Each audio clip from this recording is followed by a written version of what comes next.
Hey, what's going on, you guys? It's SF Giants today here, and I'm gonna be starting something new on my Instagram. It's gonna, well, it's kind of, you kind of see what it is. It's gonna be like a podcast sort of thing. Um, I think it's gonna be fun. Today I got a special guest. It's SFG News. The intro got corrupted, so I'm just making an intro from the editor that I'm using. But in this video, I'm going to ask him a lot of questions, and he's going to answer those questions. I'm going to answer them, and we're just going to talk about this season, the up-and-coming season, and just the future of this team. And yeah, let's get right into it. So let's get right into it. First question. How do you think Gabe Kapler did in his first year as the San Francisco Giants manager? So I honestly think Gabe Kapler did a great job post Trevor Gott breakdown. I feel like at the start he was still getting used to the team, to the players, to the coaches, which is why I think warrants for the very slow start. But then after the Trevor Gott meltdown, he's just everything, like, he was just cruising, like, in that winning stretch up until the final week. He was just like lights out. Like, he was just making the right choices, like defensively with the bullpen and offensively, especially the offense. Like, the way he sets up the offense with a platoon with lefty and righty. It's one of the reasons why the Giants got into contention within the final week. So that's what I have to say. Gabe Kapler did a great job in his first year, and I hope that the mistakes that he made during the final series against the Padres with the bullpen, I hope that he can learn from that, and that next year that he could minimize those actions so that he could lead this team to a postseason spot in 2021. Yeah, I totally agree with you on that for the most part. He got off to a very slow start. Many fans didn't like the signing of Gabe Kapler to be the next manager following Bruce Bochy just because his bad reputation in Philadelphia. And I think this year we found out that was a false reputation, because this year's Phillies bullpen was probably one of the worst we've ever seen in history, according to ERA at least. And with the Giants, he was really struggling in those first 20 games or what so. He started off 8-16, but in that Angels series, first game of the Angels series, it was a meltdown. Another Trevor Gott meltdown. That was when it ended, though. After that first game, we win the next game. Joey Bart gets called up. We're just rolling from there on out. He's making all the right choices. Towards the end of the season, the bullpen was kind of back to its troubles a little bit. We saw Coonrod in that costly game against San Diego, which basically cost us our postseason chances. But yeah, for the most part, I think Gabe Kapler did an amazing job this season. I'm willing to, this year's bullpen wasn't even great. I mean, we didn't have a solidified closer like most teams do. So I feel once we get that closer and he has more people and he knows his options, I feel like that'll just set up even better for Gabe. So that's what I'm looking forward to next year. All right, back to you. Question number 2. What do you think should be the main point of focus in this up-and-coming offseason? I think the main point of focus this offseason was, as you said, like, the bullpen wasn't really entirely set up. And from what I've heard last season, 2020's bullpen will basically be an addition for the upcoming 2021 or 2022 seasons where they can contend. So pretty much for right now, I feel like the most, like, the target that the Giants need right now are relievers, and mostly right-handed relievers, considering the Giants had like 2 or 3 solid lefty options. So what I feel like they need now is like a dominant righty setup man or closer with, like, say, in this 2021 free agent class, the righties are like kind of stacked. I mean, you have Liam Hendricks, who's coming off a very great year for the A's. He's a free agent. You also have Blake Treinen, who struggled in 2019, but then bounced back with the Dodgers this season. Like I said, like, there's also Alex Colomé and Shane Green, which both had solid 2020 seasons. So I feel like if the Giants can maybe secure one of those guys, like say a 1-2 year deal, and just to make sure that they don't overspend, so that they could still try to get more pieces. And the next option that they should be looking at is maybe like a veteran starting pitcher, like a Kevin Gausman or a Drew Smiley like deal, 1 year deal. Because I feel like with the rotations looking like, the Giants have like three, in case they re-sign Gausman, Smiley, they also have Tyler Anderson. It's also a free agent, so that's like 3/5 of your rotation could be possibly gone. But what I think is that they'll re-sign Gausman and Smiley, and hopefully Anderson, because he was solid. It was a little bit shaky, but he had very great starts for the team last season. So maybe one or two starting pitchers from the free agency. And yeah, I feel like hitting for right now, hitting is like done. I feel like they could probably get some depth pieces for the lineup, but I think with what the offense has provided last season, I feel like their offense is set, and they should just focus more on their pitching rather than the offense. Yeah, I agree with you for the most part. I agree with you on how we should go after a righty in the bullpen. That would be amazing. You mentioned guys like Hendricks, Rosenthal, Colome, Blake Trinan, all had solid years this year and shortened season. So it'll be interesting to see how they do next year.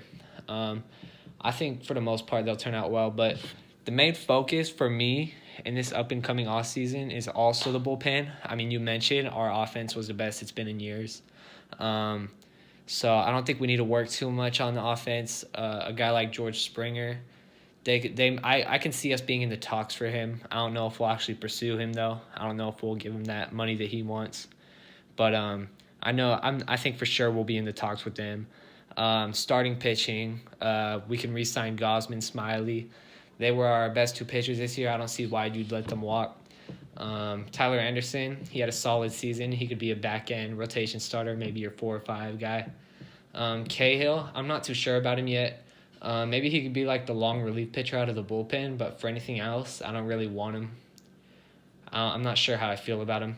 But, yeah, I really think the Giants should get a righty out of the bullpen, and that should be their main focus in this up-and-coming offseason.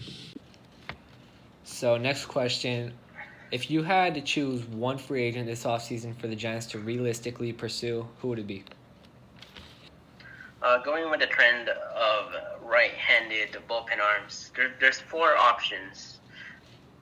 There's 4 options in the free agent class that would be nice for the Giants to pick up at least one of them.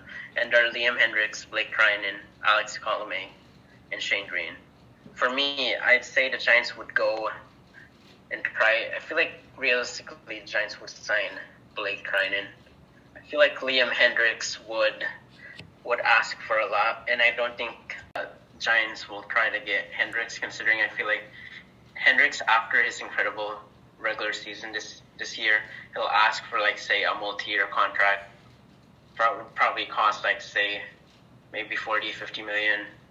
So what I feel like this management will do right now is to maybe just go on, sign 1 to 2 year deals, and I feel like Blake Trinan would be the perfect player to receive like a 1 year, 10 million year, or maybe like a 2 year, 20, like maybe even 15 to 20 million year. And considering he has experience with the Bay, I mean he was with the A's for a long time, and then now he switched to the Dodgers. So I feel like he'd want to stay within the region. And we already saw this before with Tony Watson. He was with the Dodgers for half a season, a couple of seasons ago, and then the Giants swooped him up in the free agency. And he has been a very great lefty for us down the stretch. So that's why I think the Giants will try to get Blake Trinan. Hopefully he signs. But I wouldn't mind if they could sign either of the 4 right-handed bullpen pitchers in this free agency class this offseason. Yeah, I like that pick.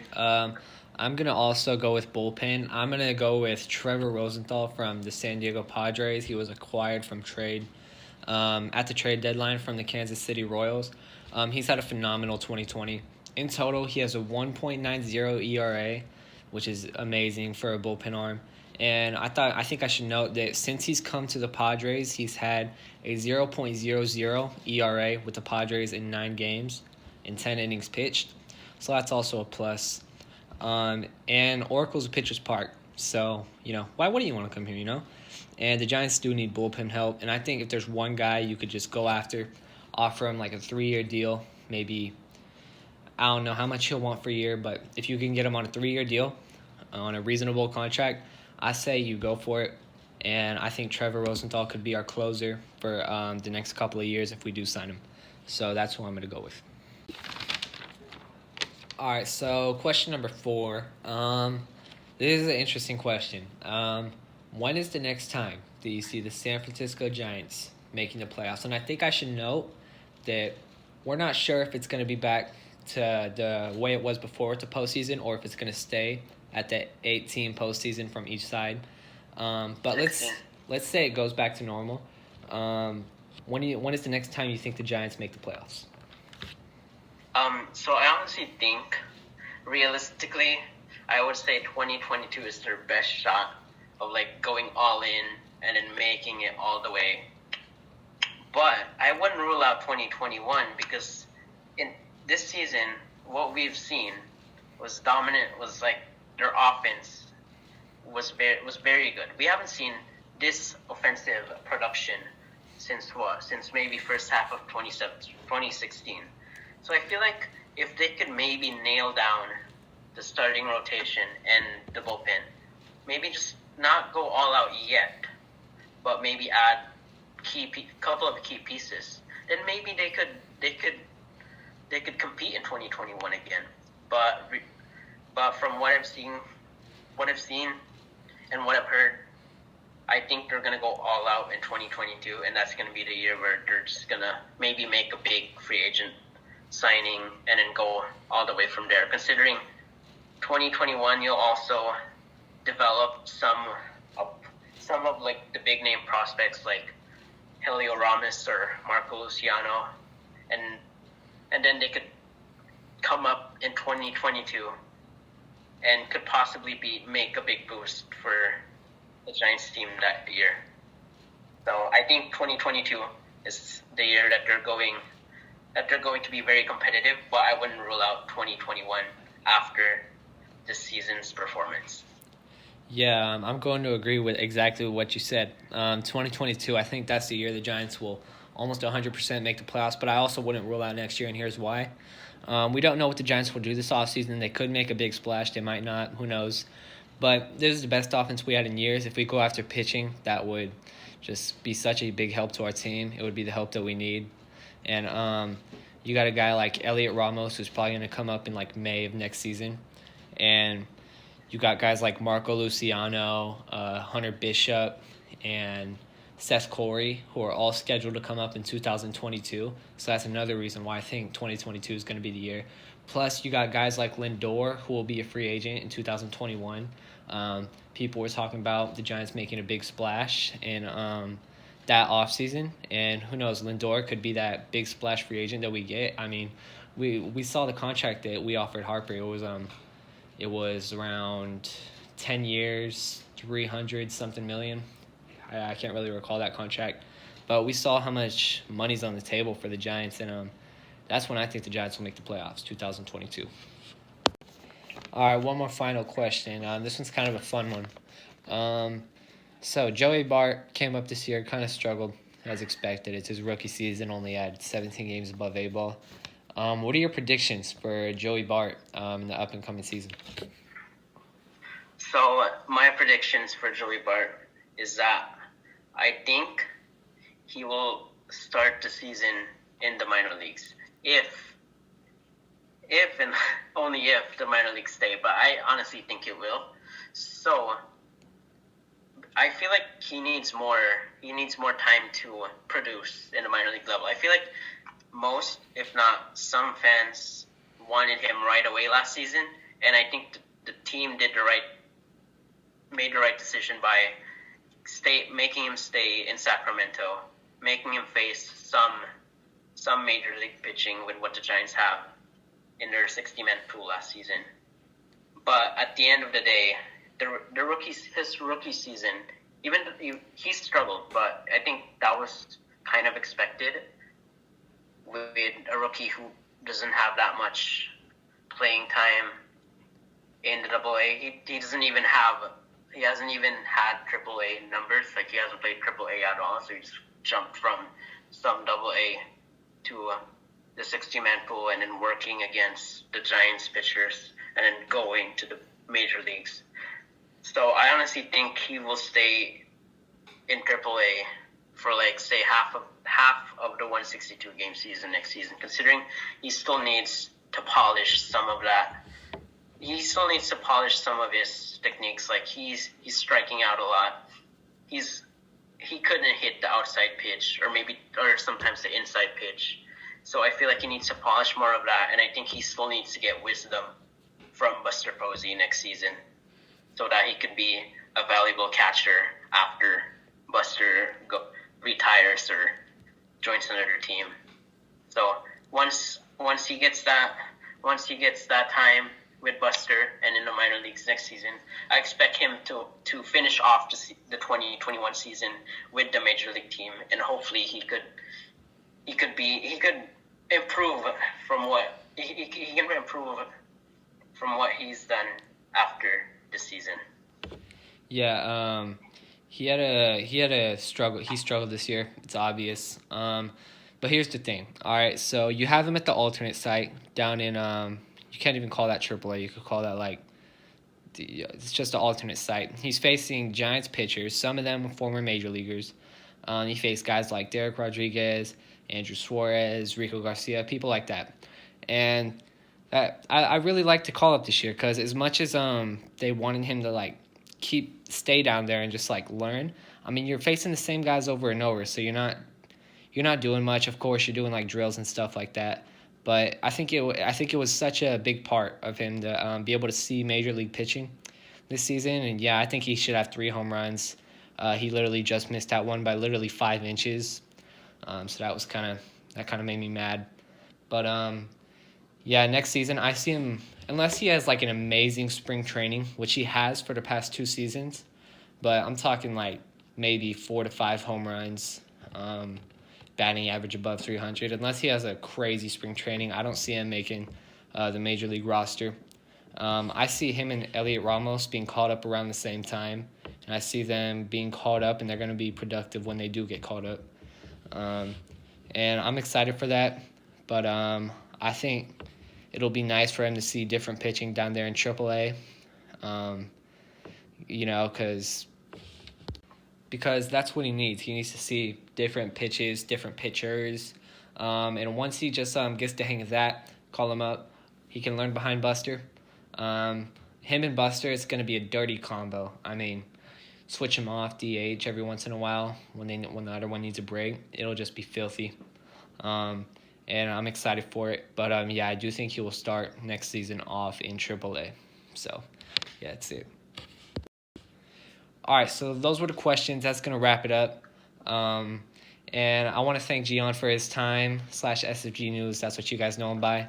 I want to thank him for his time. Thank you for being on the show, man.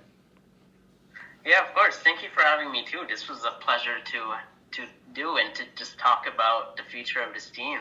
And I honestly just couldn't wait to see them out there again in 2021 with an improved squad and hopefully, compete again for the postseason. Yeah, it'll be fun for sure. And if you guys like this, be sure to leave a heart on it. And let me know if you guys want to see more of this in the future. And I'll see you guys later.